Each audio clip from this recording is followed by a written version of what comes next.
Avant l'attaque des Américains en Iran, il y avait eu une manifestation populaire où le peuple iranien réclamait un changement ou bien une amélioration de leurs conditions de vie. Enfin, une partie du peuple iranien, les opposants au régime iranien, tous ces opposants ont été massacrés. Le bilan parle de plus de 10 000 morts.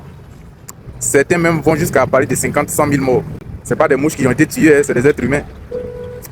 Les États-Unis ont infligé aussi la mort aux dirigeants, aux hauts cadres iraniens. On ne peut pas infliger la mort impunément aux autres tout le temps, sans s'attendre à un retour du bâton, à un retour du karma. Ce que je retiens, c'est que la mort, on ne la donne pas seulement aux autres. On n'expédie pas seulement les autres à la mort.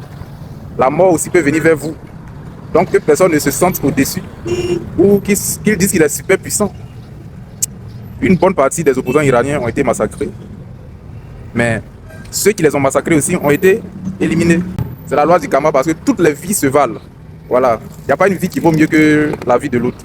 Toutes les vies se valent. Je ne rentre pas dans les considérations de non, les opposants étaient proches de l'Occident. C'est des êtres humains aussi qui ont été massacrés. Et ils étaient libres aussi d'avoir leur opinion politique.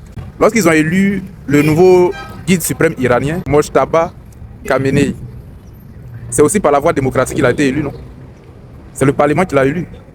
Donc la démocratie, les Iraniens qui veulent un changement de régime ou bien qui veulent plus de liberté, plus de démocratie dans leur pays avaient le droit de manifester. C'était pas normal qu'ils aillent rencontrer la mort. Vous voyez un peu, non?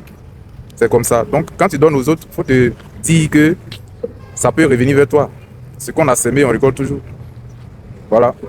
On partage mes intérêts pour agrandir notre communauté. Café.